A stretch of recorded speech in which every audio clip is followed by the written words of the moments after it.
Hello, beloved one. Thank you for joining us for another adventure in A Course of Love. I'm Dr. CeeJay Adams of House of Truth Ministries International.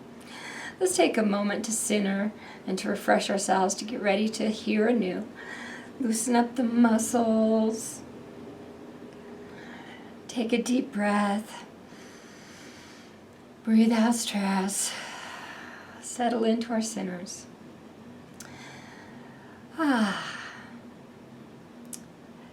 Today's lesson is accessing the power of your true self.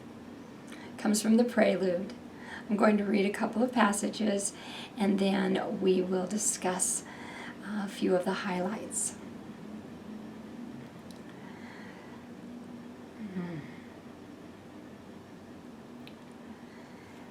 How many would not travel to heaven if they could get on a bus and be transported there? Yet each of you holds within you the power to reach heaven.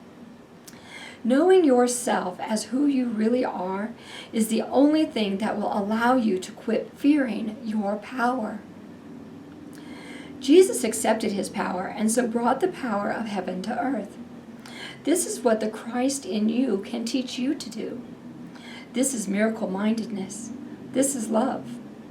This is oneness. The Christ in you teaches only in the sense of imparting knowledge that you already have, and once again have access to as you join with your own real self. Once this is accomplished, you are accomplished. Because you are complete. But if you are joining with Christ as the accomplishment and completion of all lessons, who is he who provides these lessons? Well, this is Jesus. The Christ in you is your shared identity. This shared identity made Jesus one with Christ. The two names mean the same thing, as oneness is what was always shared and always will be. You are eternally one with Christ.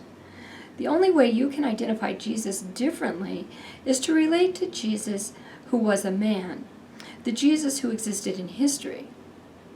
This is the same way in which you are able to see yourself, a man or woman, as a being existing in a particular time in history. This one, or best three-dimensional nature of your seeing is the nature of the problem.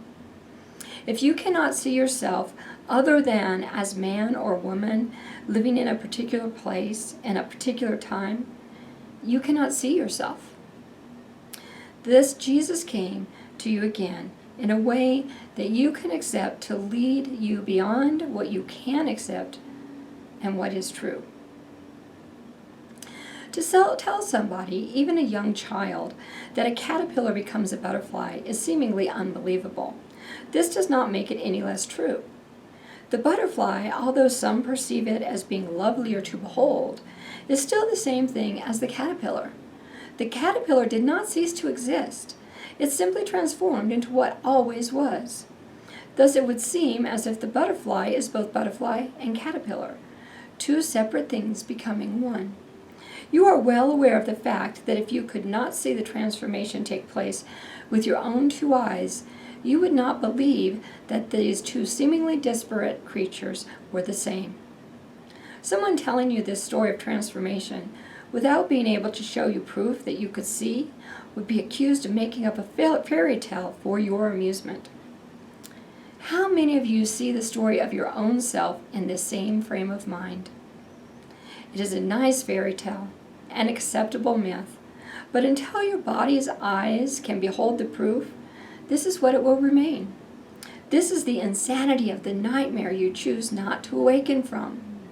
It is as if you have said, I will not open my eyes until someone proves to me what they will see when they are opened. You sit in darkness awaiting proof that only your own light will dispel.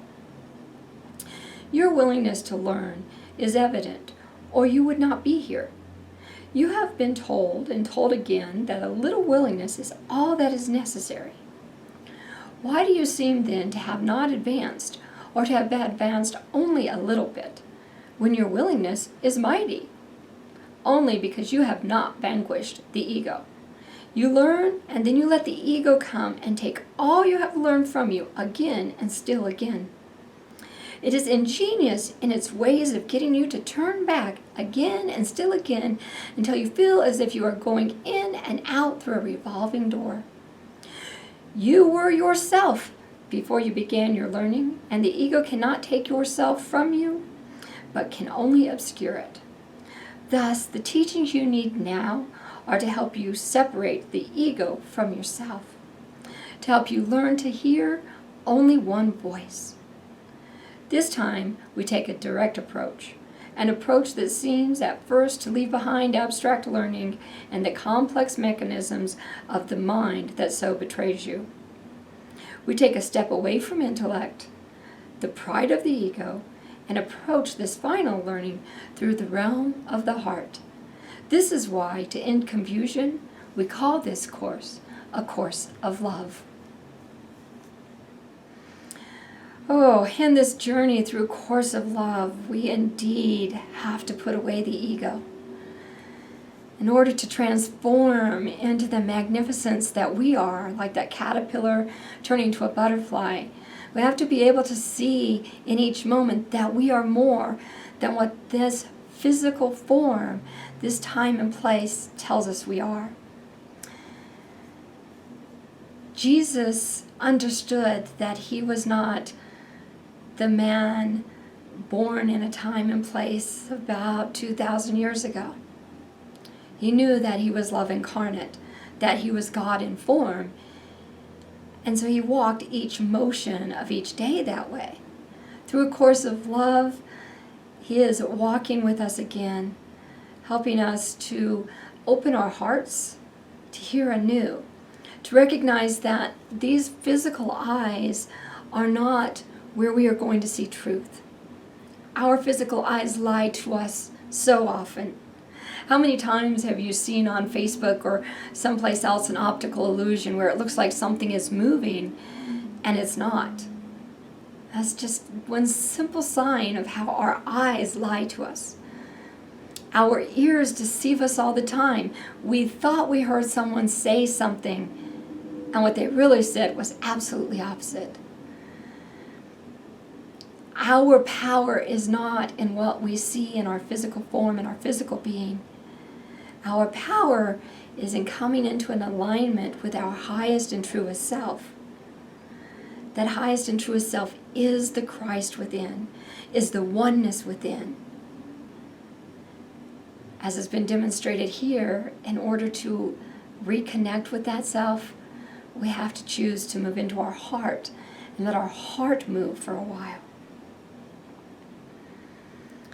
Sometimes that's uncomfortable because the heart appears illogical.